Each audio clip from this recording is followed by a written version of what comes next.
আমার বাবা বলেছি মদিনা আসার পর নবীজি আমাদের ঘরের পহেলা মেহমান হবে। নবীজি আজকে আমাদের ঘরে আপনাকে মেহমান বানাইতে চাই। ইয়া রাসূলুল্লাহ, ইয়া হাবিবাল্লাহ, রাসূল গো আপনি আমাদের ঘরের মেহমান হবেন। আরেক যুবক এসে বলে, ইয়া রাসূলুল্লাহ, আমার মা ঘরের ভিতরে সুন্দর একটা চাদর আপনার জন্য বিছায়া রাখছে, নবী গো আপনি আমাদের ঘরের মেহমান হবেন। আরেক যুবক এসে বলে, ইয়া রাসূলুল্লাহ, ওই তো সামনে আমাদের বাড়ি, রাসূল গো পহেলা মেহমানদারি আমার ঘরে করবেন। আরেক যুবক এসে বলে, পিছনে আমাদের বাড়ি, নবী গো আপনাকে আমি পহেলা মেহমান বানাইতে চাই। নবীজি পহেলা মেহমান আপনি আমার ঘরে হবেন, পহেলা মেহমানদারি আমার ঘরে হবেন। এইভাবে রাসূলকে সবাই কারাকারি লাগছে, টানাটানি লাগছে। ইয়া রাসূলুল্লাহ, আমাদের ঘরের মেহমান আপনি হবেন, পহেলা মেহমানদারি আমি আদায় করতে চাই। সবাই রাসূলকে পহেলা মেহমান বানাইতে চায়। নবীজি আহা আশ্চর্য হয়ে গেছে, আল্লাহ, আমার রক্তের মানুষগুলো, আমার বংশের মানুষগুলো আমাকে ঘর থেকে বের করে দিয়েছে, আর মদিনার এই মানুষগুলো আমাকে বুকে নিতে চায়। আল্লাহ, তাদের উপরে তুমি রহম করো, তাদের জানে বরকত দাও, মালে বরকত দাও। নবীজি মদিনায় পা রেখে মদিনাবাসীদের জন্য এমন দোয়া করেছে, আল্লাহ তাদের সম্পদে বরকত দাও। নবীজির দোয়ার বদলতে মদিনাবাসীদের সম্পদের ভিতরে আল্লাহ এত বরকত দিয়েছে, আজ পর্যন্ত মদিনায় কোনোদিন দুর্ভিক্ষ হয় নাই। الذي أرسله الله تعالى بالحق بشيرا ونذيرا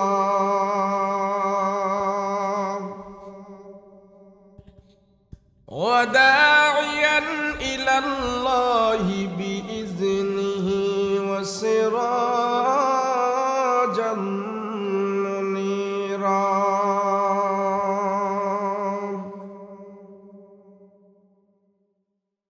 أما بعد فأعوذ بالله من الشيطان الرجيم. بسم الله الرحمن الرحيم.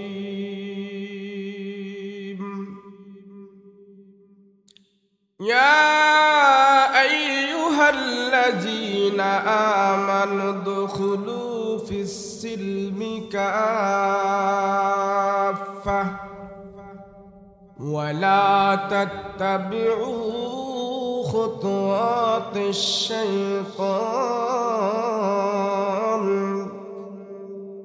إنه لكم عدو مبين. وقال الله تعالى عز وجل: ولمن خاف مقام ربه جنتان.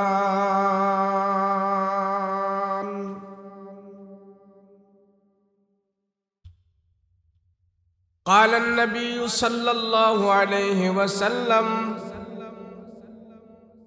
المرء على دين خليله فلينظر أحدكم من يخالل، أو كما قال النبي عليه الصلاة والسلام.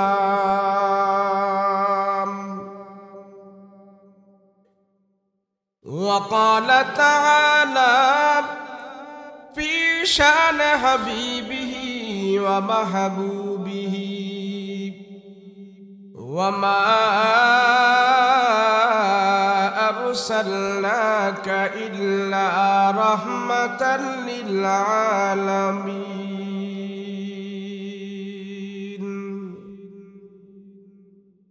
صلى الله على سيدنا ومولانا محمد وعلى آله وأصحابه أجمعين.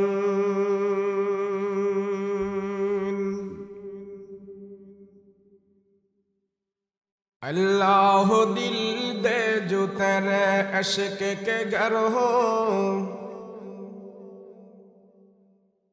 अल्लाह दिल दे जो तेरे इश्क के घर हो, दाईम रहमत की तेरे उस पे नजर हो,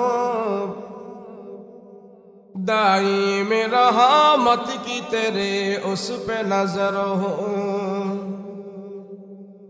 दिल दे के तेरे इश्क में हाल उसका, दिल दे के तेरे इश्क में हाल उसका, महशर का अगर शुरू हो तो बिना खबर हो, महशर का अगर शुरू हो तो बिना खबर हो। मादर दु जहां गैर खुदा यार नदारे,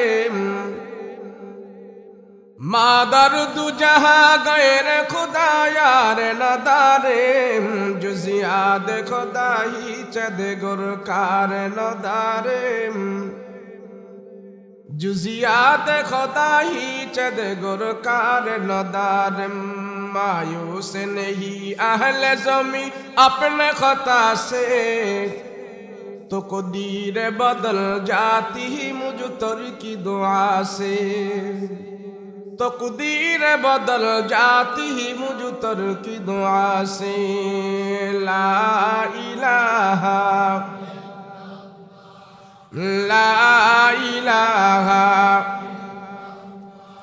ला इलाहा इल्लल्लाह, ला इलाहा इल्लल्लाह, ला इलाहा ला इलाहा इल्लल्लाह, ला इलाहा ला इलाहा इल्लल्लाह, ला इलाहा ला इलाहा इल्लल्लाह, मुहम्मदुर रसूलुल्लाह सल्लल्लाहु अलैहि वसल्लम। मंसूरा तुर्की माद्रासा ও এতিমখানা কমপ্লেক্সের উদ্যোগে 2 দিন ব্যাপী ইসলামী মহাসম্মেলন, মোহতারাম শ্রদ্ধাভাজন সভাপতি মুআজ্জাজ মুকাররম উলামায়ে কেরাম, তুলাবায়ে আযম, সম্মুখপান উপবিষ্ট দিনদার মুত্তাকি পরহেজগার ভাইয়েরা, পর্দার অন্তরালে অবস্থানরত আমার শ্রদ্ধেয় মা বোনেরা, আল্লাহ পাকের দরবারে কালেমাত শুকর আদায় করছি, বলি আলহামদুলিল্লাহ। আল্লাহ আমাকে আপনাকে দয়া করে মায়া করে আপন করে রহমতি বরকতি নজর দি কোরআন ও হাদিসের আলোচনা শুনবো এবং বলবো, সেই সুবাদে আল্লাহ সুবহানাহু ওয়া তাআলা আমাকে আপনাকে 10 মায়ের 10 সন্তানকে আকাশের নিচে জমিনের উপরে একত্র হয়ে বসে কোরআন ও হাদিসের আলোচনা শোনার তৌফিক দান করেছেন। এই আলোচনার এই মজমাটা যেন আল্লাহ কবুল করে, সকলে বলুন আল্লাহুম্মা আমিন। আল্লাহ যারে ভালোবাসে, পছন্দ করে, মহব্বত করে, তাকেই আল্লাহ পাক নেক কাজের মধ্যে সংযুক্ত করে। আমাকে আপনাকে এই মুহূর্তে আল্লাহ পাক ভালোবাসছেন, আমার আপনার উপরে রহমতের দৃষ্টি দিয়েছেন, সেজন্য আল্লাহ পাক একটি গুনাহমুক্ত মজলিসে আমাদেরকে বসায়া রাখছেন। আমরা যতক্ষণ এখানে বসে থাকব আমাদের অনেক লাভ হবে। তার ভিতরে একটি লাভ হলো, আমাদের আমুল নামায় আজকের মাহফিলে আমরা যতটুকুন সময় ব্যয় করব, অতটুকুন সময় আল্লাহর দরবারে আমরা গুনাহমুক্ত হয়ে থাকব। কেউ 1 ঘন্টা, কেউ 2 ঘন্টা, কেউ আধা ঘন্টা, যে যতটুকুন সময় আমরা এখানে ব্যয় করেছি, আমরা সর্বপ্রকারের গুনাহ থেকে মুক্ত, আলহামদুলিল্লাহ বলুন। ওয়াজ মাহফিলে আসলে, বসলে, বললে, শুনলে, সময় ব্যয় করলে, সর্বপ্রথম যে লাভটা হয় সেটা হলো যতক্ষণ এখানে বসা আছি অতক্ষণ পর্যন্ত গুনাহ থেকে মুক্ত আছি। কথা বলুন, ঠিক না? অনেকে বলে ওয়াজ দিয়ে লাভ নাই, কই হুজুর আমল হয় না, মানুষ হেদায়েত হয় না। একথা যারা বলবে তাদের ভিতরে দ্বীনের জ্ঞান নাই, ইসলামের তাত্ত্বিক কোনো জ্ঞান নাই। ওয়াজের দ্বারাই যদি মানুষের হেদায়েত হইতো তাহলে নবীজির ওয়াজে সর্বপ্রথম আবু জাহেল হেদায়েত পাইত। ওয়াজের দ্বারাই যদি মানুষ হেদায়েত পাইত তাহলে নবীজির 13 বছরের জিন্দেগি যথেষ্ট ছিল, মদিনায় 10 বছর কাটানোর কোনো দরকার ছিল না। ওয়াজের দ্বারাই যদি মানুষ সব হেদায়েতের উপরে উঠে যাইত তাহলে নবীজি 27টি যুদ্ধে নিজে লৌহবর্ম পরিধান করে আমিরের নেতৃত্ব দেওয়ার কোনো দরকার ছিল না। তাহলে ওয়াজ আমরা কেন শুনব? ওয়াজ আমরা কেন করব? ওয়াজ শোনা এবং ওয়াজ করাটা এটা নবীদের আমল। কাদের আমল? কথা কয় না, কার আমল? নবীদের আমল। পৃথিবীতে যত নবী আসছেন সমস্ত নবীরা ওয়াজ করছেন। সব নবীর বেলায় 30 পারা কোরআন ছিল না, সব নবীর আমলে রমজানের 30 রোজা ছিল না, সব নবীর বেলায় হজ ফরজ ছিল না, ওযু ফরজ ছিল না। কিন্তু সব নবীকে আল্লাহ এই দায়িত্ব দিয়েছে, আপনি মানুষকে নসিহত করেন, আপনি মানুষকে সুন্দর মোলায়েম ভাষায় আমার আল্লাহর দিকে ডাকেন। আপনার ডাক শুনে যারা কালেমা পড়ে আল্লাহকে বিশ্বাস করবে তার জন্য জান্নাতের দরজা খোলা হবে, আর যে ডাক শুনেও বিপদে চলবে আমি আল্লাহ তার জন্য জাহান্নামের দরজা খুলে রাখবো। ওয়াজ বন্ধ করা যাবে না, ওয়াজ আপনি করতেই থাকেন। নবীদের আমল, নবীরা সর্বপ্রথম পৃথিবীতে এসে ওয়াজ করছেন, মানে নসিহত করছেন। নবীজির ওয়াজে আবু জাহেল, নবীয়তের নসিহতে, নবীজির দাওয়াতে আবু জাহেল কালেমা পড়ে নাই বিদায় রাসূল কি নসিহত করা, দাওয়াত দেওয়া কি বন্ধ করেছে? কোন বর্ণনায় পাওয়া যায় আবু জাহেলকে আমার রাসূল 4000 বারের উপরে কালেমার দাওয়াত দিয়েছে। 4000 বারের উপরে দাওয়াত দেওয়ার পরেও আবু জাহেল কালেমা পড়ে জান্নাতের দরজা খুলতে পারে নাই। মাত্র একবার বলেছে আবু বকরকে বিনা দ্বিধায় বিনা দলিলে আমার রাসূলের জবানের কালেমা আবু বকর সাথে সাথে পড়ে মুসলমান হয়ে গিয়েছে। রাসূল যেই জামানায় আগমন করেছেন, যেই জামানায় আল্লাহ আমার রাসূলকে দুনিয়াতে প্রেরণ করেছেন, এমন একটা জামানায়, এমন একটা সময়, এমন একটা পরিস্থিতি আমি ওয়াজ করে সেই পরিস্থিতির সম্মুখীন আপনাদেরকে করতে পারবো না, ভাষায় বোঝানো যাবে না। দুনিয়া যতদিন পর্যন্ত থাকবে ওই জামানাকে মানুষ একটা বর্ণনা দেয়, আইয়ামে জাহেলিয়াতের জামানা বলে। তাদের চরিত্রগুলো এমন ভাবে নষ্ট হয়ে গিয়েছিল, নবীজির আগমনের সময় যে পরিবেশটা ছিল, মক্কার মানুষদের অবস্থা এমন হয়ে গিয়েছিল 600 বছর তারা আসমানি গ্রন্থের সঠিক দাওয়াত এবং তালিম তারা না পাওয়ার কারণে সেই মানুষগুলো দেখায় মানুষ ছিল, তাদের ভিতরে পশুত্বে পরিণত হয়ে গিয়েছিল। কেমন?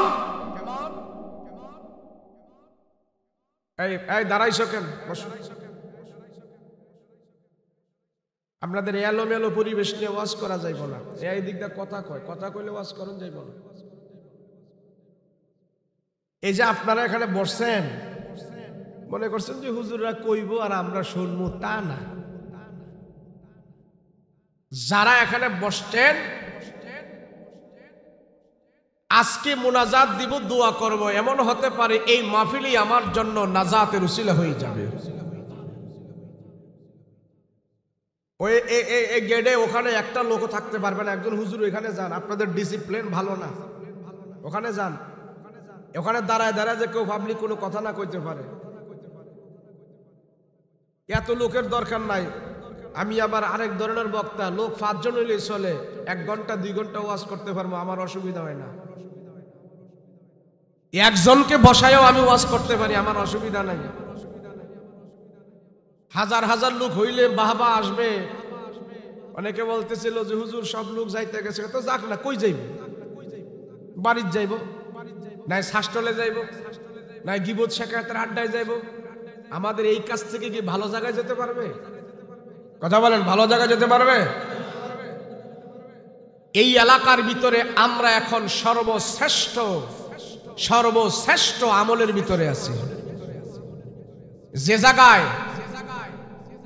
জায়গায় যেই জমিনে আল্লাহর বান্দারা একত্রে বসে দ্বীনের আলোচনা শোনে, ইমানের কথাবার্তা শোনে, কোরআনের কথা বলে, আল্লাহর গুরুকীর্তনের আলোচনা করে, আল্লাহ পাক তাদের প্রশংসা ফেরেশতাদের মজলিসে করে। এটা আস্তে সুবহানাল্লাহ কইলেন। আমাদের আলোচনা আসমানে হচ্ছে।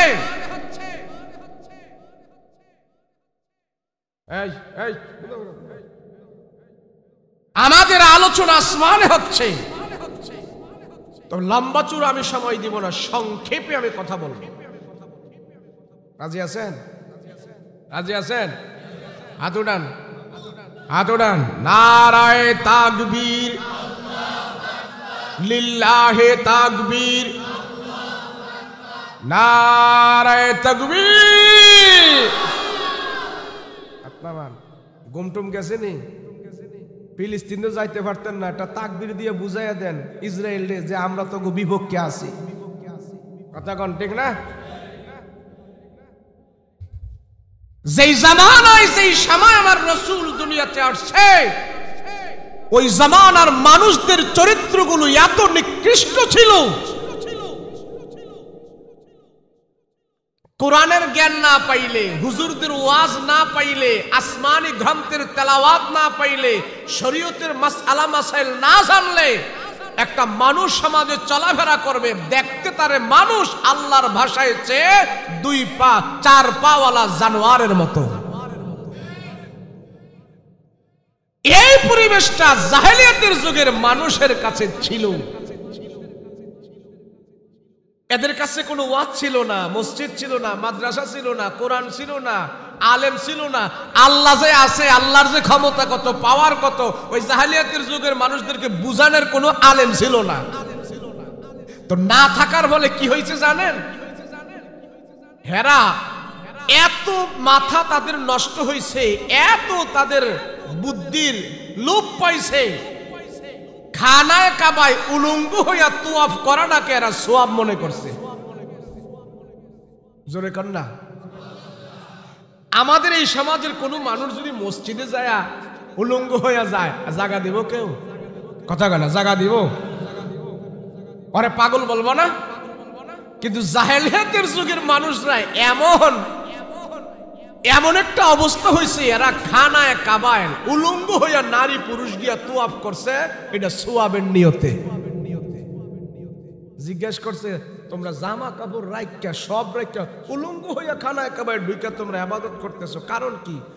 আমরা তো জামা কাপড় হইরা অনেক আকাম কুকাম, জিনা করছি, খারাপ করছি, সুদ খাইছি, ঘুষ খাইছি, এই গুনাহযুক্ত জামা লইয়া আমরা আল্লাহর ঘরের মধ্যে ঢুকমু, এটা কেমনে সম্ভব? এর জন্য সব জামা কাপড় রাইখা আমরা উলঙ্গ হইয়া খানায় কাবায় তোয়াফ করতাছি, আমরা এর দ্বারাই আল্লাহরে খুশি করতে পারবো। তো মাথার তার কেমন ভাবে ছিড়লে এই কথা কইতে পারে? যে জামা কাপড় পইরা হ্যাঁ গুনাহ করছে, এর লাগে এডি সব ফালাই তুইয়া এখন উলঙ্গ হইয়া খানায় কাবায় তোয়াফ করতেছে। তো যে যন্ত্রপাতি দিয়ে গুনাহ করছিল হেডিরও তো কাটটা লাগার দরকার ছিল। আরে ওগুলোরও কেটে ফেলার দরকার ছিল। 360টা মূর্তি মাতাবের চতুর্দিকে তারা বসাইছে। এক একটা মূর্তিকে তারা এক এক সেক্টরের জন্য তারা খোদা মানছে।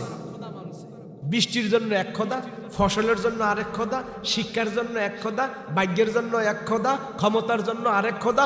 এমন খোদা বানাইতে বানাইতে 360টা খোদা বানাইছে। 360 খোদারে 360 মন্ত্রণালয়ের দায়িত্ব হেরা দিছে। মাথার তার কেমন ভাবে ছিঁড়ছে। ওই সমাজেই আল্লাহ আমার রসুলকে প্রেরণ করেছে।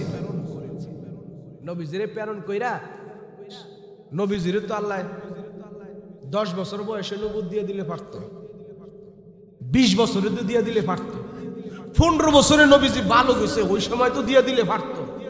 40 বছর নিচে কে? কথা বলেন ঠিক না? এই 40 বছর কেন? 40 বছর পরে আমার রসুলকে কেন নবুয়তি দিল? কারণটা কি? কারণ আছে না? আছে না? নাই।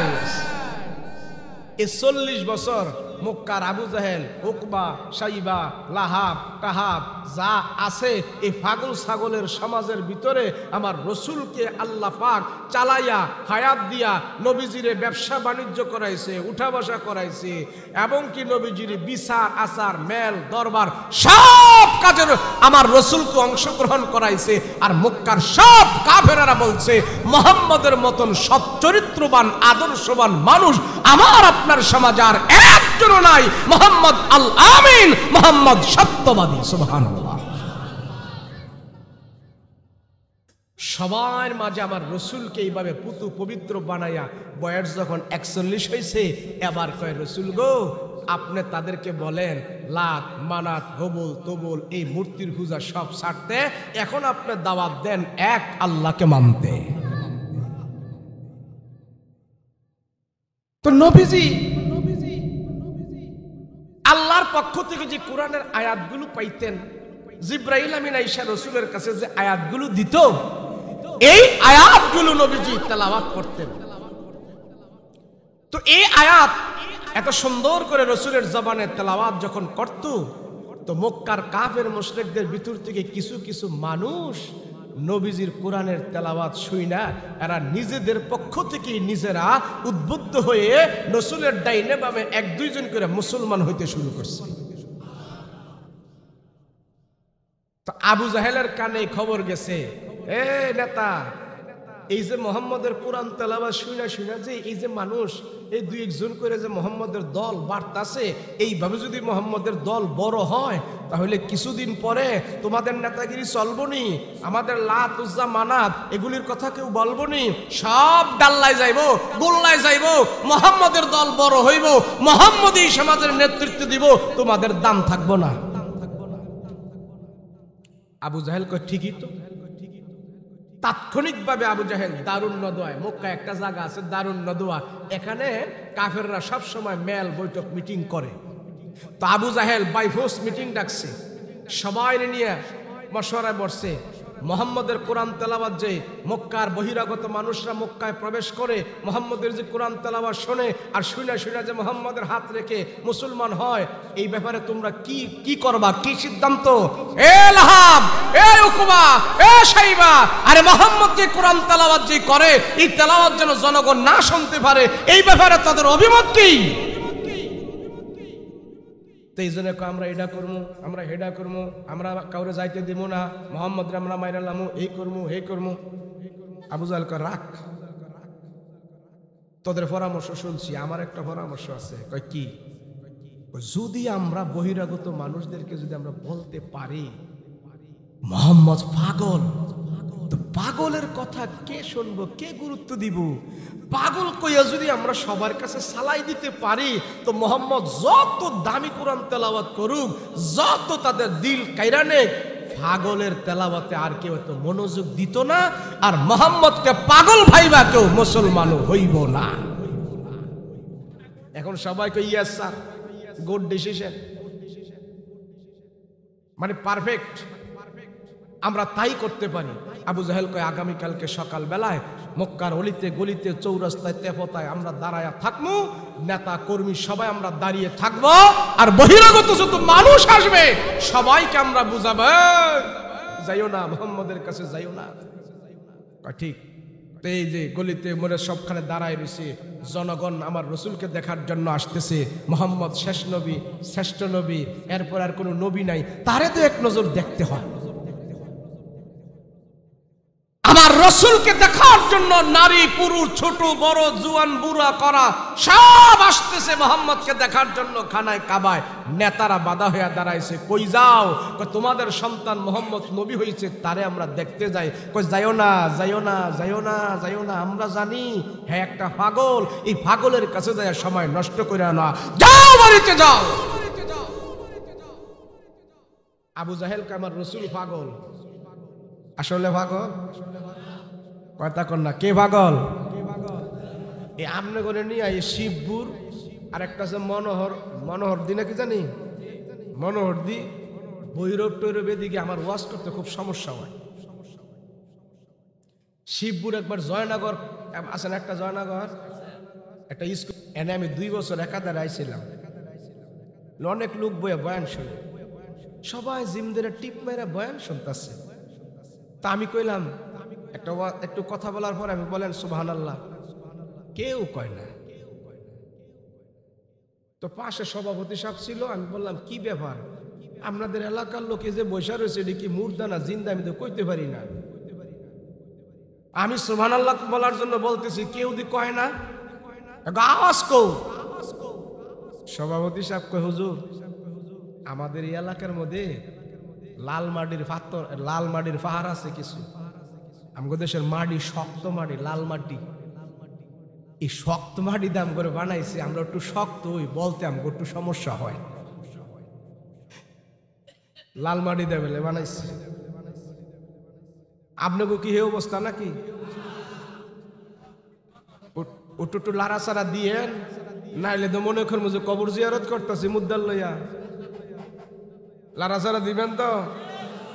আচ্ছা, এখন সব জনগণের কাছে কইতাছে যাইও না, মোহাম্মদ পাগল, আমরা জানি পাগল, এই পাগলের কাছে যে সময় নষ্ট করে লাভ নাই। তো জনগণ চিন্তা করে হায় রে কয় কি মোহাম্মদ বলে পাগল। তো জনগণ একজন আরেকজনকে কয় মোহাম্মদ যদি পাগল হইয়া থাকে তুই ছোট খাটো পাগল হইতো না, এটা বড় পাগল হইব। কেরে মক্কার বড় বড় সর্দাররা বলতেছে মোহাম্মদ পাগল, এত বড় বড় সর্দাররা যেহেতু বলতেছে এটা ছোটখাটো পাগল হইব না, বড় পাগল হইব। আর আমরা আইসে যেহেতু বড় পাগলটারে আমরা একটু দেখাই যাব।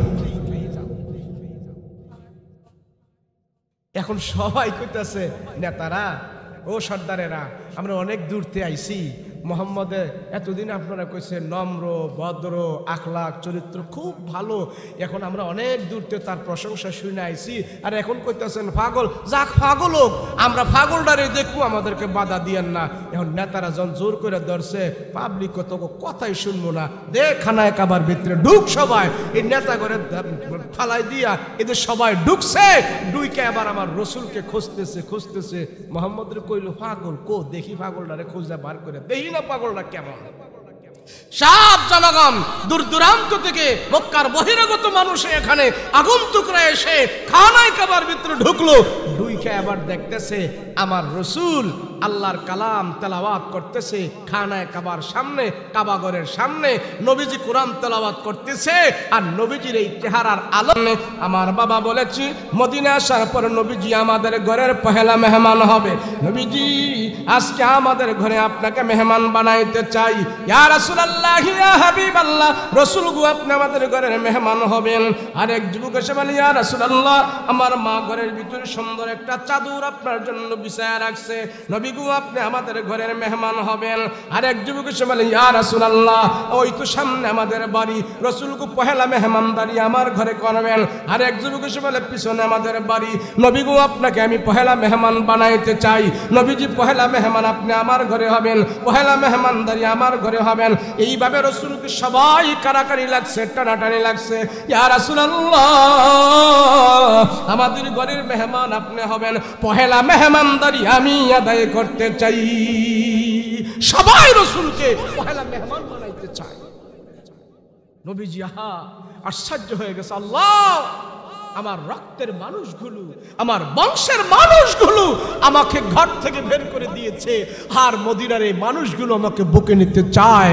আল্লাহ তাদের উপরে তুমি রহম করো, তাদের জানে বরকত দাও, মালে বরকত দাও। নবীজি মদিনায় পা রেখে মদিনাবাসীদের জন্য এমন দোয়া করেছে, আল্লাহ তাদের সম্পদে বরকত দাও। নবীজির দোয়ার বদলতে মদিনাবাসীদের সম্পদের ভিতরে আল্লাহ এত বরকত দিয়েছে, আজ পর্যন্ত মদিনায় কোনোদিন দুর্ভিক্ষ হয় নাই। নবীজির কদম পবিত্র না অপবিত্র? পবিত্র কদম যখন মদিনায় রাখছে, মদিনার মাটি উর্বর হয়ে গেছে। যাদের কাছে 6 মাস খেজুর আসতো, যাদের কাছে 3 মাস খেজুর আসতো, নবীজির আগমনের কারণে এখন 6 মাস আর 3 মাস নয়, 12 মাস খেজুরের ব্যবস্থা হয়ে গেছে। এবার আমার রসুল দেখলেন সবাই আমাকে মদিনায়, সবাই আমাকে তাদের ঘরের মেহমান বানাইতে চায়, আমি একজন এই মুহূর্তে সবার ঘরে কেমনে মেহমান? তো নবীজি সবাইকে বললেন, সাহাবীরা ও মদিনাবাসীরা তোমরা আমাকে মহব্বত করো, আমি রসুল তোমাদেরকে মহব্বত করি। এই মহব্বত আমাদের জন্য জান্নাতের দরজা খুলে দিয়েছে। সুবহানাল্লাহ, রাহমাতুল লিল আলামিন। এবার সবাইকে বলল, শোনো আমি আজকে ইচ্ছা করে কারো বাড়ির মেহমান হব না। যেই উট দিয়া আমি মক্কা থেকে মদিনায় আসছি, আমি উটের উপরে বসা থাকবো। এই উট চলতে চলতে সামনে যেই সাহাবীর বাড়িতে বসবে, আমি রসুল মদিনায় তার বাড়ির মেহমান হয়ে যাব। তাইলে এখন যদি মেম্বারের বাড়ি যায়, চেয়ারম্যানে কবে আমি দোষ করছি কি, নবীজি আমার বাড়িতে আইলো না? কথা কোন ঠিক না? একজনের বাড়িতে গেলে আরেকজনের খুব বেরাজি হবে। সবাই চায় রসুলকে পহেলা মেহমানদারিটা করাইতে যেন পারে। তো নবীজি এই সিদ্ধান্ত নিচ্ছে। নবীজি সাহাবে কেরামদেরকে বলতেছে, শোনো সাহাবীরা তোমরা সবাই আমার ডান আর বাম পাশে থাকবে, আমি ওটার উপরে বসা থাকবো। উট চলতে থাকবে, তোমরা আমার উপরে দুরূদ পড়তে থাকবা। উট চলতে চলতে যার বাড়িতে বসবে, আমি রসুল এবং তোমরা সবাই আমরা তার বাড়ির মেহমান হয়ে যাব। তো নবীজির ডান পাশে আবু বকর, বাম পাশে ওমর, সামনে পিছনে আরো সাহাবীরা। রসুল উটের উপরে, সবাই রসুলের উপরে দুরূদ পড়তেছে, দুরূদ পড়তেছে। উট সামনে চলতেছে, চলতেছে, চলতে চলতে যায় একটু পাহাড়ের উপরে উঠলো। উটটা উঠে একটা দোতলা বাড়ির সামনে উটটা হাঁটু করে বসে গেল। নবীজি উটের লাগাম ধরে টান দেয়, উঠো, উঠে না, উঠো, উঠে না। আরো জোরে টান দেয়, উঠে না। উটের জবান থেকে আওয়াজ বের হয়ে গেছে, ইয়া রাসূলুল্লাহ আমি এই বাড়িতে বসে গিয়েছি, আপনি ওই বাড়ির মেহমান হয়ে যান। নবীজি বলতেছে, বাড়ির মালিককে, এ বাড়ির মালিককে? একজন আদা মধ্যবয়সী, আদা কাছা, আদা পাকড়া একটা চুলওয়ালা একটা মানুষ রসুলের দিকে আসতেছে। রসুল দেখে তার চিনে ফেলছে, এই তুমি কি আবু আইয়ুব আনসারী না? বলে হ্যাঁ। ও আবু আইয়ুব আনসারী, এটা কি তোমার বাড়ি? বলে ইয়া রাসূলুল্লাহ এটা আমার বাড়ি। রসুল বলে, আমি রসুল তোমার বাড়ির মেহমান হয়েছি, তুমি কি খুশি? আবু আইয়ুব আনসারী বলে, ইয়া রাসূলুল্লাহ তাম পৃথিবী যদি আমাকে কেউ এখন বিক্রি করে দেয় আমি এত খুশি হব না। আমার রসুল আমার মেহমান হওয়ার পরে আমি যেই পরিমাণ খুশি হয়ে গেছি। নবীজি বলে, আবু আইয়ুব দেখো মুসলমানেরা বাড়ি গাড়ি, ছাগল বকরি, উট, খেজুরের বাগান সব ফেলে দিয়া কাফেরদের অত্যাচার সহ্য না করতে পেরে আমার রসুলের সাথে তারা ঈমান নিয়ে, আমল নিয়ে, আল্লাহর উপর বিশ্বাস নিয়ে সব কিছু ছেড়ে দিয়ে তারা মদিনায় চলে আসছে। তাদের পাতেও খাবার দাবার যা ছিল এগুলি সব শেষ হয়ে গেছে। আবু আইয়ুব মুসলমান ভাইদের জন্য কিছু খাবারের ব্যবস্থা করো না। নবীজি বলতে দেরি হয়েছে, আবু আইয়ুব আনসারী উট বকরি জবাই করতে দেরি হয় নাই। আমার মুসলমান ভাইয়েরা খাবে। বিশাল বড় বড় গর্ত করে ডেক হান্ডিলা পাতিল সব জ্বালাইতেছে, দাও ধাও করে আগুন জ্বলতেছে, পাক শাক হচ্ছে, ওটের গোস বকরি সব পাক হচ্ছে। মক্কা থেকে আমার মুসলমানেরা আসছে, নবীর সাহাবীরা আসছে, আমার বাড়িতে বসছে, ততই আমি ধন্য হয়ে গিয়েছি। পাক শাক হইতেছে, আনন্দ চলছে, রাসূল অবস্থান করছে। এই আবু আইয়ুব আনসারীর বাড়ি থেকে কয় মুসলমান, তুমি কত খুশি হওয়ার দরকার ছিল। আমার আল্লাহ আছে, আমার রসুল আছে, আমার কোরআন আছে, এই তিনটা জিনিস পৃথিবীকে চ্যালেঞ্জ করে রাখছি আমরা। কোরআনের মতন আরেকটা বই পৃথিবীর বুকে কেউ নকল করতে বানায় নাই, বানাইতে পারে নাই, নকল করতে পারে নাই। আমার রসুলের মতন কোনো একজন নেতা পৃথিবীতে হবে না। কথা বলো ঠিক কিনা? কোরআন আমাদের কাছে আছে, রসুল আমাদের কাছে, এই পৃথিবীর কাউকে আমরা মানি না এবং ভয় করতে পারি না। কথা বলো ঠিক কিনা? আমাদের তো ভয় কিসে? কত না তাইলো আর গেল, আমার রসুলের মতো কি হলো? কথা বলেন হলো? কত বড়ায় কত কিছু লেখলো, কোরআনের মতো কি হলো?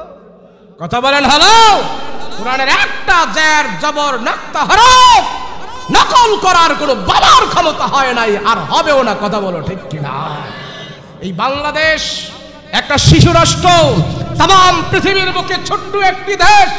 আলেম ওলামার মেহনতের কারণে এই দেশে বহুত মাদ্রাসা হওয়ার কারণে এই ছোট্ট একটি বাংলাদেশের ভিতরে 2 লক্ষের উপরে কোরআনের হাফেজ বর্তমানে তৈরি হয়ে গিয়েছে। কয় লক্ষ জোরে বলুন? 2 লক্ষ। এই তুর্কি মাদ্রাসা, এই এখানে একটা তুর্কি মাদ্রাসা, তুর্কি নামে মাদ্রাসা, আরেক জায়গায় আরেক নামে মাদ্রাসা, এই সমস্ত মাদ্রাসাতে পড়েই আমার দেশে 2 লক্ষ কোরআনের হাফেজ। মনে করেন না শুধু হাফেজই হয়েছে, যেই দেশে কোরআন নাজিল হয়েছে, মক্কায় কোরআনের আয়াত নাজিল হয়েছে, সূরা নাজিল হয়েছে, মদিনায় কোরআনের আয়াত নাজিল হয়েছে, সূরা নাজিল হয়েছে। যেই দেশে কোরআন নাজিল হয়েছে ওই দেশের ভিতরে আমার বাংলাদেশের ছেলেরা যায় কোরআন প্রতিযোগিতা দেয়। কোরআন প্রতিযোগিতায় তারা প্রথম নাম্বারের পুরস্কার নিয়ে বাংলাদেশে ফার্স্ট ডিভিশন হয়ে ফিরে আসে। কথা বলে কি দিয়া আমগরে চিনি এখন? কোরআন প্রতিযোগিতা দিয়া। কথা বলেন ঠিক কিনা? বাংলাদেশ সুরের দেশ, বাটপারের দেশ। আগে ইতা কইতো, এখন কয় না বাংলাদেশ কোরআনের দেশ। কথা বলেন ঠিক কিনা? দরকার আছে না নাই? বাংলাদেশে এই সমস্ত মাদ্রাসাগুলোতে যেন কোরআনের তেলাওয়াত চালু থাকে। আমরা চাই কি চাই না বলেন? আমরা চাই। রাত্রে 2টা, 3টা, 4টা বাজে আমার বাড়িতে আমি ঘুমায়া থাকি, ফজরের নামাজও পড়ি না। কথা কোন ঠিক না? কিন্তু এই মাদ্রাসাগুলোতে কি হেরা ঘুমায়া থাকে ফজরের নামাজ পড়া ছাড়া? হ্যাঁ কথা কোন না পারে? আমি আপনি ঘুমায়া থাকি, কিন্তু মাদ্রাসার ছেলেরা উঠে সুন্দর করে ওযু বানাইয়া কোরআন তেলাওয়াত করতে থাকে। আল্লাহ বলেন, রাসূল বলেন, যারা কোরআন তেলাওয়াত করে তারা আমার সাথেই কথা বলতে থাকে। এই কোরআনের মার্কাজ ঠিক রাখার দরকার আছে না নাই? আমি এক্ষুনি দোয়া করব, আমি আপনাদের সামনে দোয়া করব, আপনারা আমার সাথে দোয়া করবেন। যারা সফর করে আসে মুসাফিরের দোয়া আল্লাহ কবুল করে। কথা বলুন ঠিক কিনা? আমি যদি গুনাহগার হই আমার দোয়া কবুল হবে। কখন আল্লাহ কবুল করবে সেটা আল্লাহর বিষয়, কিন্তু কবুল হবে। দুনিয়াতে না হলে আখিরাতেও হবে। কারণ রাসূলের পবিত্র জবান দিয়ে বলছে মুসাফিরের দোয়া কবুল। কথা কন কি? কবুল। তো মুসাফির হলে তো কবুল হবেই। দোয়া করবেন তো ইনশাআল্লাহ। একটা লোক উঠবেন না, যখন যে উঠবো ঠাস করে আমি দোয়া করে দেব। উঠার আগে আমি 5টা মিনিট এই মাদ্রাসার জন্য, কি বাবা এটা কি স্লিপ, এই মাদ্রাসার জন্য আমি 5-10 মিনিট, সর্বোচ্চ 5 মিনিট আমি আপনাদের থেকে কিছু চাম। দিবেন? কথা বলেন দিবেন?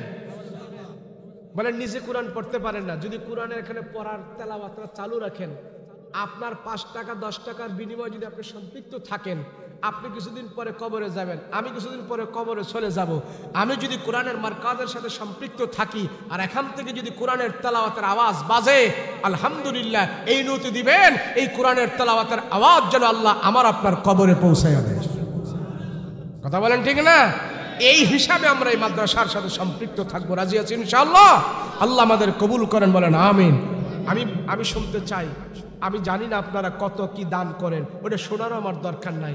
আপনারা কি কিছু দিবেন মাদ্রাসায়? কে কত দিবেন সংক্ষেপে 5,000, 10,000, 2,000, 3,000, 10,000, 20,000 যা পারেন বলেন যে হুজুর আমি এত দিব, আমি দোয়া করে দেব। আছেন কেউ 5,000 টাকা, 10,000 টাকা? বলেন, দেরি করা যাইব না। আপনাদের থেকে তাড়াহুড়ো আমার বেশি, আমার বেশি। আমার আবার আগামীকাল অনেক দূরে সফর, 2 দিনের সফরে যাব, সে উত্তরবঙ্গে। বলেন 5,000 টাকা কি আছে বলেন? হুজুর আগে কেউ লেখাইছে দেখাইছেনি? আচ্ছা কিছু হইলে বা কেউ লেখাইলে বলেন 5,000 কেউ আছে? 2,000, 1,000 আছে কেউ? কি নাম? জাবেদ পাঠান। মাশাআল্লাহ, আমার ভাই জাবেদ পাঠান 2,000 টাকা দিবেন। আল্লাহ কবুল মঞ্জুর করেন, বলেন আমিন। আল্লাহ তার আব্বা আম্মার গুনাহ খাতা মাফ করে, বলেন আমিন। আল্লাহ হায়াতে তৈয়বা দান করে, বলেন আমিন। সমস্ত বিপদ আপদ থেকে হেফাজত করে, বলেন আমিন। আর কি আছে বলুন? 2,000, 1,000, 3,000 কি আছে বলেন? তাড়াতাড়ি করেন না, বলুন। মহিলা মা বোনেরা আছে? মহিলাদের ওয়াজ তো করা হয় না, এরা টাকা দিব? হ্যাঁ টাকা দিব না? কথা কেন দিবনি? আপনাকেও লোকজন হ্যাঁ আছে না? তাহলে ফোন করেন না যে টাকা নিয়ে আসছো, দিয়া দাও, সব তুই তো হয়ে যায় ইনশাল্লাহ। এখন কোন ওয়াজ তুই কোন ওয়াজ করবো? মহিলারা যে আছে একবার শুনছি ওয়াজে বসে, আমার মনেই নেই, মনে নেই। ইনশাল্লাহ আপনাদের এই পরিবেশ দেখে বোঝা যায় আপনাদের এলাকার মহিলারাও আলহামদুলিল্লাহ এমন ভাবে আপনাদের মতো ভদ্রতারা। আপনারা অভদ্র হইলে কি এতক্ষণ বসে থাকতেন বলুন? এই যে এতক্ষণ বসে আছেন, সর্বপ্রথম আমি বলেছি বসার দ্বারা কি লাভটা হয়েছে? যতক্ষণ বসে রয়েছেন কোনো গুনাহ হয়েছে? এই পিছনের তারা গুনাহ করছেন? কোন কয় না দি গুনাহ করছেন? ওই পিছনের হেরা মনে বিড়ি সিগারেট খাইছে, বয়ে বয়ে বিড়ি খাইছেন বসে পিছনে। তো বিড়ি সিগারেট খান নাই, কিছুই করেন নাই, শুধু বসে রয়েছেন। কাউরে গালিগালাজ করা হয়েছে নাকি রসুলের কথা হয়েছে? তো নবীজির কথা বসে বসে আমরা শুনেছি, এখানে আমাদের গুনাহ হয় নাই, সওয়াব হয়েছে। কথা বলুন ঠিক কিনা? আল্লাহর কাছে তো বলতে পারবো, আল্লাহ ওই তুর্কি মাদ্রাসায় বছরে 2 দিন ওয়াজ দিত, হেনে যায় বেহারের মতো বসেছিলাম, কিছু বুঝি নাই, কিন্তু বসেছিলাম, না বুঝলে কি হবে? 2 ঘন্টা আমরা কোনো গুনাহ করছি না। কথা কোন ঠিক কিনা? ওয়াজ মাহফিল দিলে সর্বপ্রথম লাভ এটা, আমল তো পরে বাদ দিয়া করবো না করবো এটা হলো পরের বিষয়, কিন্তু নগদ সওয়াব হইলো আমরা গুনাহ থেকে বঞ্চিত ছিলাম। কথা বলেন ঠিক কিনা? আমাদের দ্বারা কোনো গুনাহ হয় নাই, আলহামদুলিল্লাহ। সবাই বসে আমরা এখন আমাদের আব্বা আম্মার জন্য দোয়া করব, বাৎসরিক একবারে মা বাবার জন্য সবাই মিলে দোয়া করতেছি। এই একটা সুন্দর নিজাম ব্যবস্থাপনার কারণে আল্লাহ যেন আমাদের আত্মীয় স্বজন, পাড়া প্রতিবেশী যারাই কবরে আছে, আজকের এই সম্মিলিত মুনাজাতের কারণে, মুনাজাতের মাধ্যমে সবাইকে যেন আল্লাহ মাফ করে দেয়, বলেন আমিন। বলেন কি আছে? মহিলা প্যান্ডেলে খাতা কলম দেওয়া আছে, মা বোনেরা আলহামদুলিল্লাহ যা পারেন আপনারা তাড়াতাড়ি লিখান। হ্যাঁ বাৎসরিক লিখান, বা মাদ্রাসায় কি কি দিবেন আপনারা লিখাইতে পারেন, নগদ দিতে পারেন। যার কম আছে সে কম দিবে, যার বেশি আছে বেশি দিবে, কোনো অসুবিধা নাই। সম্পৃক্ত থাকেন। কথা বলেন ঠিক না? কোন কোন বর্ণনায় পাওয়া যায় আম্মাজান খাদিজা রাদিয়াল্লাহু আনহা আমার রাসূলের সাথে যেদিন বিবাহে আবদ্ধ হয়েছিলেন, আম্মাজান খাদিজার সেদিন 40 মণ স্বর্ণ আমার রাসূলুল্লাহকে হাদিয়া দিয়েছিলেন। মক্কার আরবের 10 শুধু মক্কার না, আরবের 10 জন ধনীদের ভিতরে আম্মাজান খাদিজাও একদিন ধনীর তালিকায় ছিলেন। তাই ইসলামের জন্য এইভাবে আম্মাজান খাদিজা একজন মহিলা মানুষ হয়ে যদি এত কোরবানি দিতে পারে, তার অর্থ সম্পদ মাল ইসলামের জন্য বিলীন করে দিয়েছে। সেই জন্যই আল্লাহ এই শিবপুর পর্যন্ত ইসলামের বাণী পৌঁছাই দিয়েছে। কথা বলেন ঠিক কিনা? আমাদের মায়েরাও যদি এইভাবে দানের হাত খুলে দেয়, আগামী 50 বছর প্রজন্মে যারা দুনিয়াতে আসবে আর এই মাদ্রাসা থাকবে, তারাও এই মাদ্রাসা থেকে আল্লাহর কোরআন শিখতে পারবে। কথা বলেন ঠিক কিনা? বলেন মা বোনেরা কে কি দিবেন বলেন? আলহামদুলিল্লাহ আপনারাও পুরুষদের থেকে কম না। আম্মাজান খাদিজার দ্বারা রাসূলের অনেক উপকার হয়েছে, দ্বীনের অনেক উপকার হয়েছে। নবীজিকে যা হাদিয়া দিয়েছে সব কিছু ইসলামের জন্য নবীজি সাথে সাথে দান করে দিয়েছে। বলেন কে আছে? 1000, 2000, 3000 মা বোনের তো ওখানে লেখাচ্ছে, আপনারা বলুন কে আছে? কেউ উঠবেন না, দোয়া করবো, এখনই দোয়া করবো। বলুন, বাৎসরিক 1500 মাদ্রাসায় দিবেন, বছরে একবার 500 টাকা দিবেন, বলেন না কি আছে? নাই কেউ? কি নাম বাবা? হাশেম ভাই 500 টাকা দিয়েছেন নগদ। আল্লাহ কবুল মঞ্জুর করেন, বলেন আমিন। আল্লাহ মুরব্বী মানুষ জানে মালে বরকত দাও, বলেন আমিন। আল্লাহ হায়াতে তৈয়বা দান করে, বলেন আমিন। সমস্ত বালা বেসুমের থেকে হেফাজত করে, বলেন আমিন। আল্লাহ দুশ্মনের দুশ্মনী থেকে হেফাজত করো, জালেমের জুলুম থেকে হেফাজত করো, অন্যায় অপরাধ থেকে হেফাজত করো, আব্বা আম্মার গুনাহ খাতা মাফ করো, বলেন আমিন। কে আছে বলুন?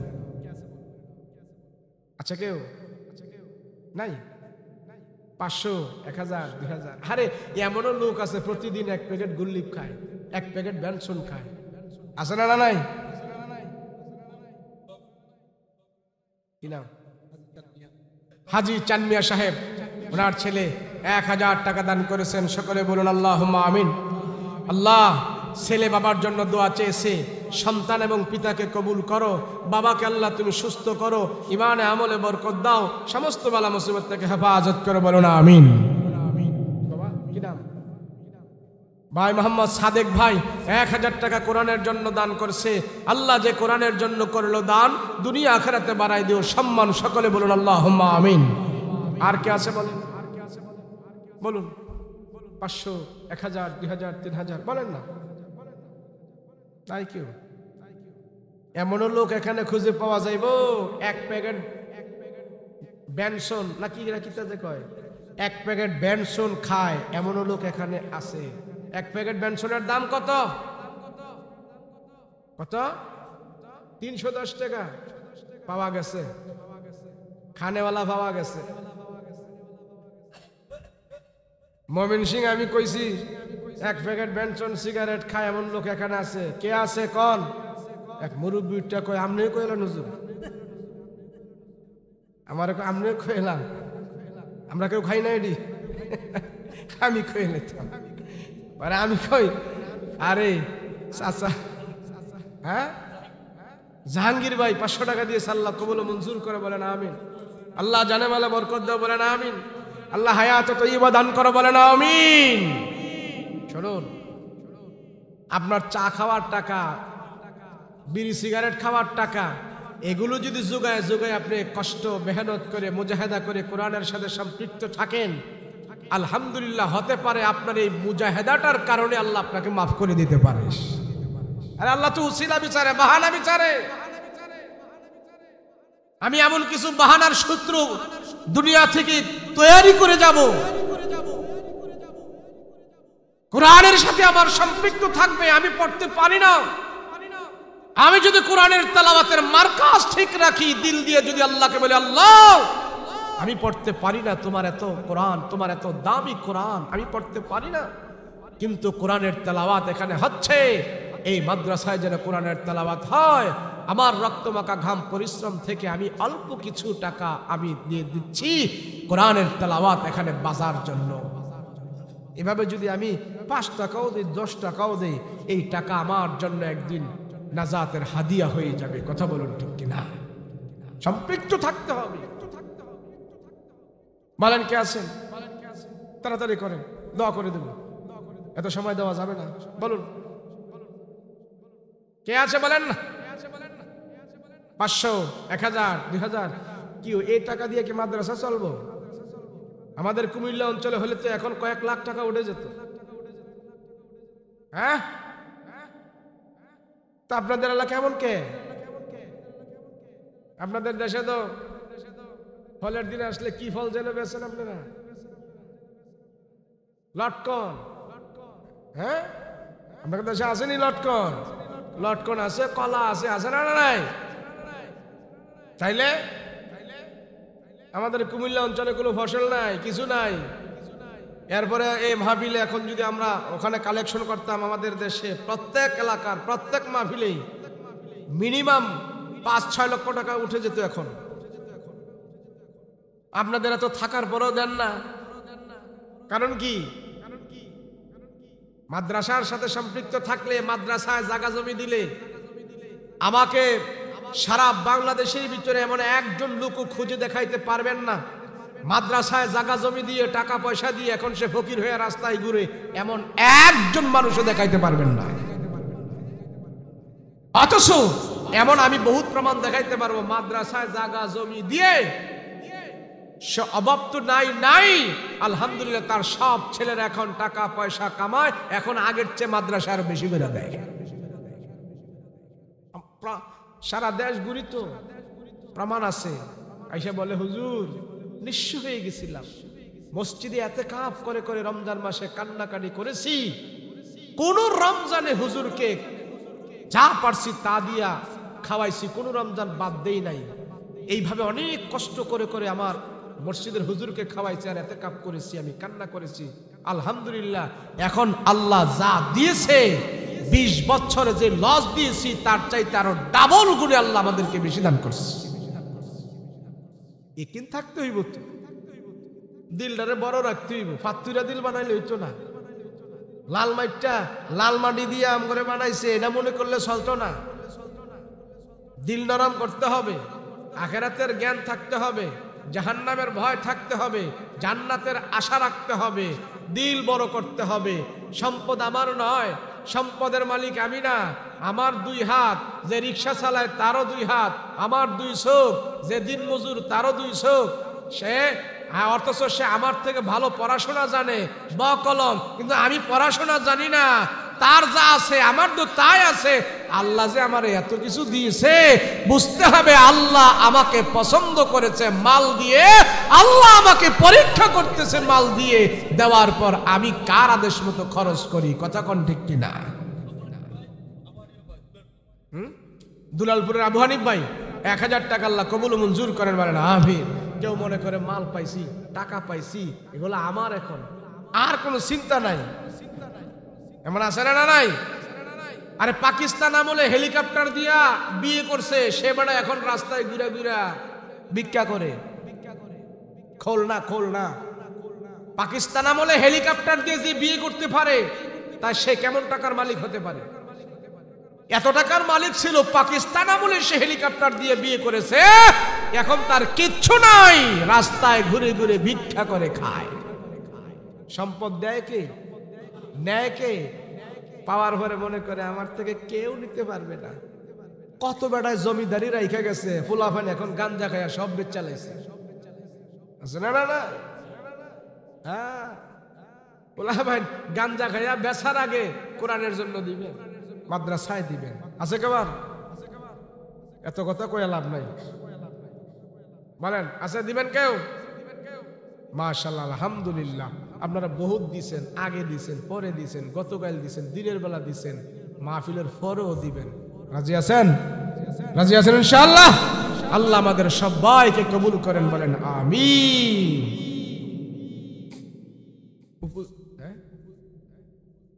নগদ তো নগদ দিল কি কাপড়, এটা আপনারা ছাত্র করে পাঠাই দেন, ছাত্ররা চলে যাক, 2 মিনিট লাগবে। তাড়াতাড়ি যা। এত লম্বা সিডি পড়ার টাইম আছে না। আরে দেখি না, শ্রদ্ধা হুজুর আমার সালাম গ্রহণ করিবেন আশা করি।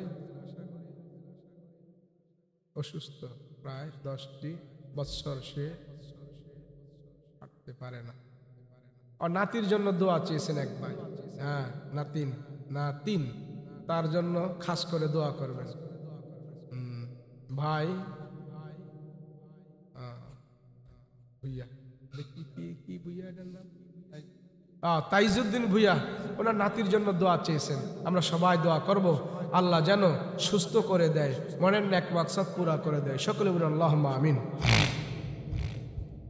যে মহিলা প্যান্ডেল যারা আছেন তাড়াতাড়ি করেন, তাড়াতাড়ি দোয়া করবো, আমরা এখনই দোয়া করবো।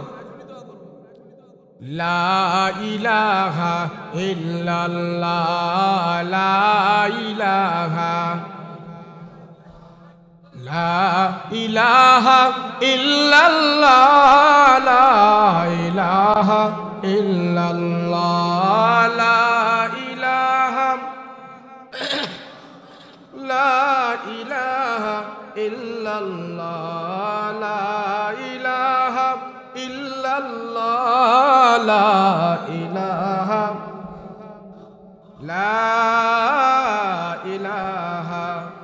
ইল্লাল্লাহ মুহাম্মাদুর রাসূলুল্লাহ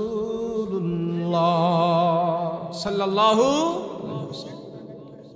যাও যাও যাও, ব্যাগ নিয়ে আসেন, সবাই নিয়ে আসেন। আমরা দোয়া করব, দেশের জন্য দোয়া করব, দশের জন্য দোয়া করব, আমাদের আব্বা আম্মার জন্য দোয়া করব, যারা দুনিয়ার জমিন থেকে অন্ধকার কবরে পড়ে আছে। একটা মানুষ সাগরের মধ্যখানে সে হাবুডাবু খাচ্ছে। এই কথা শোনেন, সাগরের মধ্যখানে একটা মানুষ হাবুডাবু খাচ্ছে, পানি খাচ্ছে, সাঁতরাচ্ছে, কুল কিনারা খুঁজে পাচ্ছে না। বলেন মানুষটা কি সুখে আছে না দুঃখে আছে? সে সহায় না অসহায়? রাসূল বলেছেন ওই সাগরের মধ্যখানে যেই ব্যক্তি হাবুডাবু খাচ্ছে, কুল কিনারা পাচ্ছে না, যত কষ্টে আছে, যে কবরের মধ্যে আছে সে তার চাইতে আরো বেশি কষ্টের মধ্যে আছে। যদি সে জাহান্নামী হয়, ওই কবরের ব্যক্তিটা তার চাইতে ওই সাগরের মধ্যখানে হাবুডাবু খাওয়ার ব্যক্তির চাইতেও আরো বেশি সে কবরে অসহায় হয়ে আছে, যে ঈমান আর আমল নিয়ে যায় নাই। আল্লাহ আমাদের সবাইকে মাফ করে দেন, বলেন আমিন। সবাইকে ক্ষমা করে দেন, বলেন আমিন। আমরা সবাই সালামে কালামে চলবো, জোরবিল মহব্বতে চলবো, কি বলেন ঠিক না? সমাজের মানুষকে আমরা হাসি মুখে সালাম দিব, সবার সাথে ভালো ব্যবহার করব। আল্লাহ আমাদের কবুল করেন, বলুন আল্লাহুম্মা আমিন। জি, এটি রেখে দেন, পরে কইলেন, দোয়া করবো ইনশাআল্লাহ। জি, মাশাআল্লাহ। হয়েছে হয়েছে, মহিলা প্যান্ডেলে হয়েছে কিনা? দিচ্ছে, ওই আসতেছে। জি,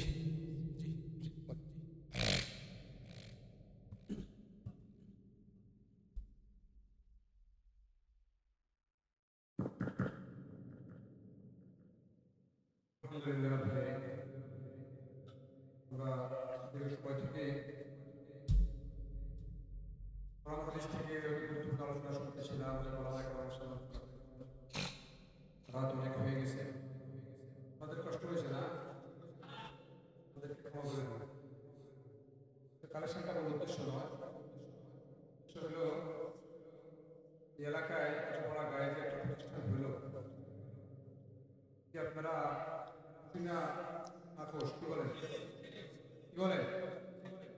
আল্লাহ যে এলাকাকে কবুল করেন সে এলাকাতে আল্লাহ তাআলা দ্বীনি ফাজা কায়েম করেন। যে এলাকাকে আল্লাহ তাআলা ভালোবাসেন, আল্লাহ তাআলা ভালোবাসেন, এলাকায় আল্লাহ তাআলা মসজিদ নির্মাণের ব্যবস্থা করেন, মাদ্রাসা করে থাকেন। হুজুর একটু আগে বলছেন যে বাংলাদেশে আজকে 2 লক্ষ হাফেজ আছে, 2 লক্ষ উপরে হাফেজ আছে।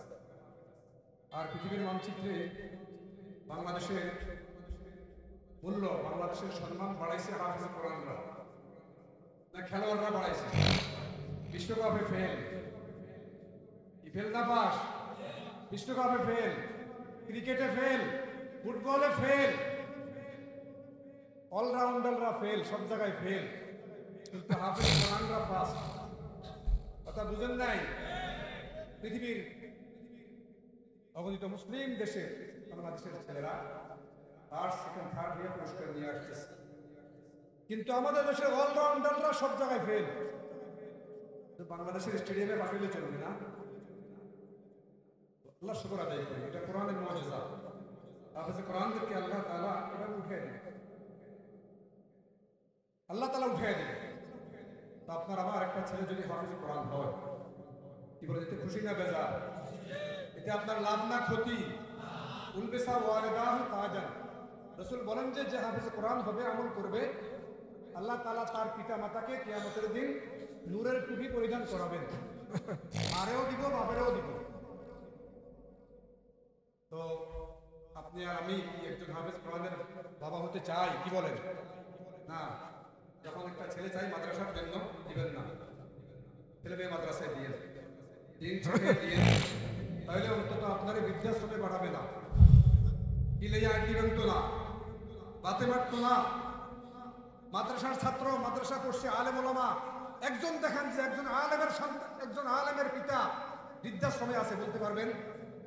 একজন হাফেজে কোরআনের বাবা বৃদ্ধাশ্রমে আছে বলতে পারবেন, কিন্তু অসংখ্য অসংখ্য জেনারেল শিক্ষিত বড় বড় ডাক্তার, প্রফেসর, ইঞ্জিনিয়ার, তাদের মা বাবা বৃদ্ধাশ্রমে আছে না নাই?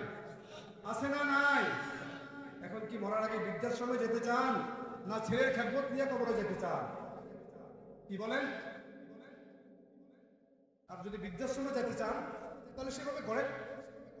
ডাক্তার, ইঞ্জিনিয়ার, ব্যারিস্টার বানাইতেছে, নিষেধ নয়, ইসলাম নিষেধ করে দেয়। আমি বলবো সামনে মাদ্রাসা ভর্তির সময় আসছে, নভেম্বরের মাঝামাঝি থেকে ডিসেম্বর 15 তারিখ বা ডিসেম্বর পরেই আমাদের ভর্তি চলবে। একটা ছাত্র দিবেন মাদ্রাসায়, ছেলে মেয়ে দিবেন তো ইনশাআল্লাহ। আমার মাদ্রাসায় না দেন, যেখানে দেন, দিন শেখার জন্য, আপনার ভবিষ্যতের জন্য মাদ্রাসায় দিবেন। যাক আলহামদুলিল্লাহ, অনেক কষ্ট আপনাদেরকে দিয়েছি। প্রতি বছরই আমরা আপনাদেরকে ডাকি, মাদ্রাসার মাহফিল করে আপনাদেরকে ডাকা হয়। তো আপনারা আসেন, অনেক কষ্ট করে আসেন। আমরা কিন্তু আপনাদের কোনো সেবা যত্ন করতে পারি না, প্রতি বছরই আমি বলি সেবা যত্ন করতে পারি না। কিন্তু আপনাদের মনে কষ্ট নাকি? মনে কষ্ট থাকলে মাফ করে দিন। আর প্রতিষ্ঠান যেহেতু আপনাদের, বারবার আপনাদেরকে আমরা ডাকবো, আপনারা আসবেন। এইভাবে কালেকশন করেও বিরক্ত করবো। এই বিরক্ত হয়েছেন নাকি? বিরক্ত হয়ে গেছেন গা? যাবো মাদ্রাসার জন্য, ছাত্ররা আছে, ছাত্ররা আছে, তাদের জন্য এটা আমরা চাইবো, সবসময় চাইবো যে আপনাদেরকে তো জোর করে কিছু নেওয়া হচ্ছে না। কি বলেন? আপনার স্বেচ্ছা, আপনার জন্য, এটা আপনার জন্য রাখলেন। দিলেন মানে কি করলেন? রাখলেন, আপনার রাখার, যাই হোক আপনার অ্যাকাউন্টে জমা হবে। সেই জন্য চেষ্টা করবেন প্রতিষ্ঠানের ভালো সম্পর্ক রাখার জন্য। প্রতিষ্ঠানের ভালো সম্পর্ক রাখার জন্য এই এলাকায় প্রতিষ্ঠান, এটা আপনাদের না, আপনাদের না, আপনাদের সকলেরই প্রতিষ্ঠান। সুতরাং এর হরণ কষ্ট নিবারণ করা, এর ভালো খারাপ দিকগুলি দেখা আপনার আমার ইমানি দায়িত্ব। বলেন কি দায়িত্ব? ইমানি দায়িত্ব যে একটা দিনী প্রতিষ্ঠান কায়েম থাক। এখান থেকে হাফেজ কোরআন বের হয়, হাফেজ কোরআনরা বিভিন্ন মাদ্রাসায় আলেম হয়েছে। আমাদের মাদ্রাসা থেকে যারা হাফেজ হয়ে গেছে, এরা বিভিন্ন মাদ্রাসা যায় আলেম হইয়া মুফতিও হয়েছে, বিভিন্ন মাদ্রাসা যায় আলেম হইয়া মুফতি হয়ে গেছে, আলেম হয়েছে বিভিন্ন মাদ্রাসা। কথা অনেক হাফেজ বলে আলহামদুলিল্লাহ, বলেন আলহামদুলিল্লাহ। এরা আপনারা গাছ লাগাইছেন, এখান থেকে ফসল আসতেছে। তো ইনশাআল্লাহ ভবিষ্যতেও আসবে। আপনারা দোয়া করবেন প্রতিষ্ঠানের জন্য, এবং যার যার সামর্থ্য অনুযায়ী অর্থনৈতিক পারেন, কিছু পরামর্শ দিয়ে পারেন, যেইভাবে পারেন সহযোগিতা করবেন। আমরা হয়তো থাকবো না, আমরা চলে যাব, পাহারাদারি করছি, কিন্তু প্রতিষ্ঠান আপনাদের যদি থাকে এলাকাতে আল্লাহর রহমত আছে। আর প্রতিষ্ঠান যদি না থাকে এটা তো কি হয় বুঝবেনই ইনশাল্লাহ। তো তার শেষ, আমাদের মা বোনরা বিভিন্ন এলাকা থেকে অনেক কষ্ট করে আসছে। যিনি কথাবার্তা যেগুলো আমরা শুনেছি, আল্লাহ তারা যেন সকলকে আমল করার তৌফিক দান করে, সকলকে আমল করার তৌফিক দান করে। আমাদের সাহেব বললেন মা বাবার কথা, যাদের মা বাবা আছে, যাদের বাবা মা আছে, তাদের খেদমত, তাদের সেবা যত্ন করে জান্নাত কামাই করে। রাসূল বলেন মা জান্নাতুকা ওয়া নার, তোমার পিতামাতা হয়তো তোমার জন্য জান্নাত অথবা তোমার জাহান্নাম কামাই রাখবেন। খেদমত যদি করি জান্নাত পাবো, আর মা বাবার সাথে অন্য আচরণ করলে সেটা যেটা পাওয়ার আল্লাহ তাআলা দুনিয়াতেই দিয়ে দিবেন, আখিরাতে তো আছে। আর মাদ্রাসা ছাত্র দিবেন তো ইনশাআল্লাহ। নিয়ত করেন না যে আমি আমার ছেলে হোক নাতি হোক, যাদের বয়স 5 বছর পর হয়ে গেছে, 6 বছরে পড়ছে, যে আমি আমার ছেলে ভর্তি করে দেবো, নাতি ভর্তি করে দেবো। আর তুলতে পারেন না কেউ, সাহস নাই, তুলে দিবেন সব স্কুলে। গাড়ি ঘোড়া দিয়ে স্কুলে ভালো সাথে কি আর করতে যাই। আল্লাহ তাআলা আমাদের সকলকে যার জন্য আমল করার তৌফিক দান করেন। তাহলে ক্ষমা চেয়ে নিলাম, আমাকে ক্ষমা করে দিবেন। করতে পারি নাই, আবারও যখন ডাক দিব আল্লাহ তাআলা যদি হায়াত বাঁচায় আসবেন ইনশাআল্লাহ। কি আসবেন না? আর যদি মরে গেছি অন্তত সূরা ইখলাস, সূরা ফাতিহা পড়ে কবরে একটা সওয়াব পৌঁছে দেন। কি বলেন? দোয়া করবে। বিদেশে অনেক ছেলে আমাদের কাছে দোয়া চেয়েছে, আমাদের অনেক ভাই তার মার জন্য, বাবার জন্য দোয়া চেয়েছে। অনেকে চেয়েছেন আমার কাছে, আমি সবার নাম বলতে পারবো না। সবার জন্য দোয়া হবে যারা মাহফিলের সাথে বিভিন্নভাবে সম্পৃক্ত ছিলেন, মাহফিলের শ্রম দিয়া, অর্থ দিয়া, পরামর্শ দিয়া। আল্লাহ তাআলা সবার আমলকে মেহেরবানি করে কবুল করে নেন। বিদেশ থেকে অনেক ছেলেরা টাকা পয়সা পাঠিয়েছে মাহফিলের জন্য, তারাও তোমাদের কাছে দোয়া চেয়েছে। আজকে মাহফিলে আমরা যে তাদের জন্য দোয়া করি, তো দোয়া তো আমরা করি, সবসময় করি, আজকেও করবো। হুজুর মুসাফির মানুষ, দোয়া করবেন, আল্লাহ মুসাফিরের দোয়া কবুল করেন। এই এলাকার সকল মুরব্বিগানদের জন্য, সকল মুরব্বিগানদের জন্য, বিদেশে যারা আছে তাদের জন্য, অসুস্থ আছে অনেকেই, কারো নাম বলা হয়েছে, কারোর নাম বলা হয় নাই, সবার জন্য দোয়া হবে ইনশাআল্লাহ। এখন দোয়া করবেন। আমি এই বলে আমার কথা এখানে শেষ করতেছি। আল্লাহ তাআলা আমাদের সবাইকে নেক আমলের তৌফিক দান করুন। আস্তাগফিরুল্লাহ আল্লাযী লা ইলাহা ইল্লা হুয়াল হাইয়ুল কাইয়্যুম ওয়া আতুবু ইলাইহি লা হাওলা ওয়া লা কুওয়াতা ইল্লা বিল্লাহিল আলিয়্যিল আযীম। মা বাবার কবরে যদি আগুন জ্বালাও, আমরা সন্তানেরা সহ্য করতে পারবো না রে খোদা। মা বাবা দুনিয়াতে আমাদের কোনো দুঃখ কষ্ট সহ্য করে নাই, ওই মা বাবা যদি কবরে কষ্ট পায়, আমরা সন্তানেরাও সহ্য করতে পারবো না। আল্লাহ পিতা মাতার কবরে আযাব দিও না, দাদা দাদির কবরে আযাব দিও না, নানা নানির কবরে আযাব দিও না। মরিয়া গিয়াছে যাদের মা ও বাপ, আল্লাহ তুমি করে দিও তাদের গুনাহ খাতা মাফ। আয় আল্লাহ, রাত্র যত গভীর হয়, দুনিয়ার সব কিছু বন্ধ হয়ে যায়, তোমার রহমতের দরজা বন্ধ হয় না, তোমার ক্ষমার দরজা বন্ধ হয় না রে মালিক। আমাদের জিন্দেগির সব গুনাহ খাতা মাফ করে দাও। আল্লাহ, ইমাম সাহেবের গুনার খবর মুক্তাদিরা জানে না, মুক্তাদিরের গুনার খবর ইমাম সাহেব জানে না, বক্তার গুনার খবর শ্রোতারা জানে না, শ্রোতাদের গুনার খবর বক্তা জানে না, স্বামীর গুনার খবর স্ত্রী জানে না, স্ত্রীর গুনার খবর স্বামী জানে না, মা বাবার গুনার খবর সন্তানেরা জানে না, সন্তানদের গুনার খবর মা বাবা জানে না।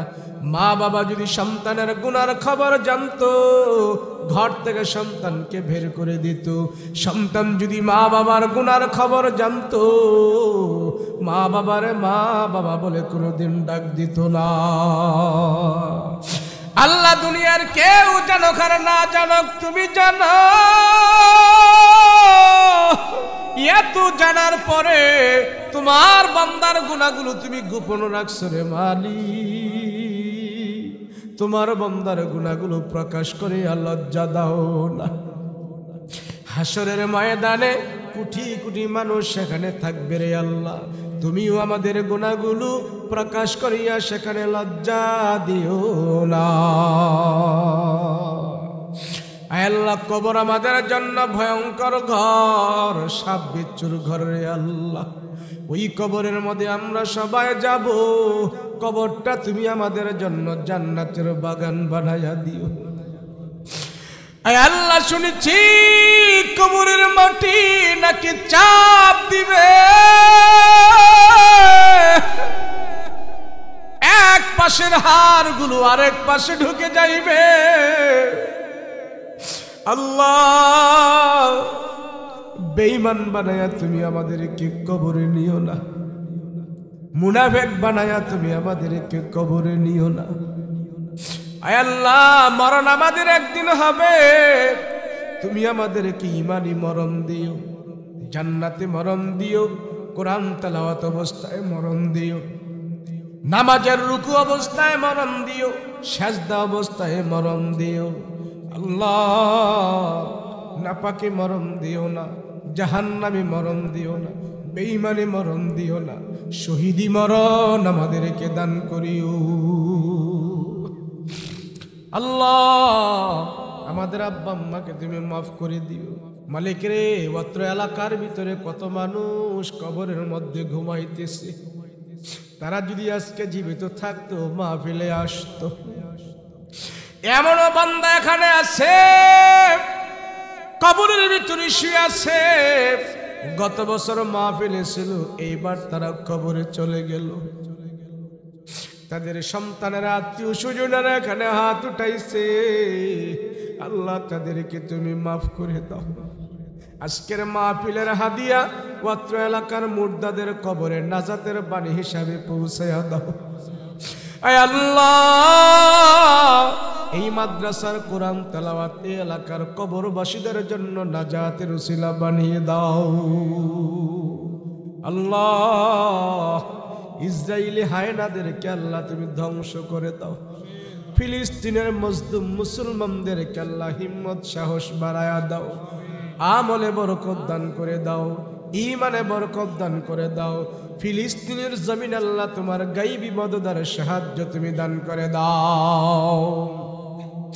আয় আল্লাহ, মক্কা মদিনায় যাওয়ার তৌফিক দান করে দাও। সোনার মদিনায় যায় নবীর রওজা পাকে দাঁড়ায়া নবীকে সালাম দেওয়ার সুযোগ করে দাও। আল্লাহ, যদি মদিনায় না যাইতে পারি, ঘুমের ঘরে আমার নবীর নুরানির চেহারাটা স্বপ্নে যোগে দেখাইয়া দাও।